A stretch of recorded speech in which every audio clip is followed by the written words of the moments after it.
இந்த நாட்டில் சட்ட ஒழுங்கை காப்பாற்றுறதை விட விஜயை காப்பாற்றுறது தான் நம்ம தமிழ்நாட்டு காவல்துறையினுடைய முக்கியமான வேலை போல.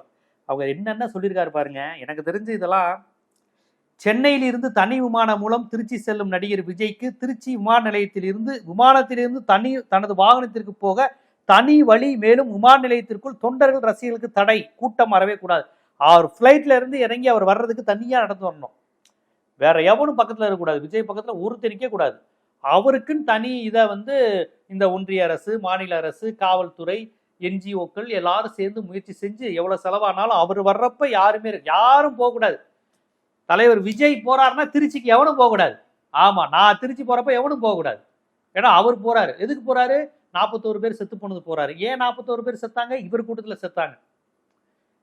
இவரால செத்து போனவங்களை பாக்குறதுக்கு இவர் போறதுக்கு இவருக்கு பாதுகாப்பு வேணும், யாரும் வந்துடக்கூடாது. ஆமா, அப்புறம் ரசிகர் சொல்லிட்டு எவனா வந்தீங்கன்னா பிச்சு போடுவாங்க, பிச்சு அடிச்சு அவங்களை என்ன வேணாலும் பண்ணலாம். ஆமா, விஜய் கொலவெறியில இருக்காரு. அடுத்து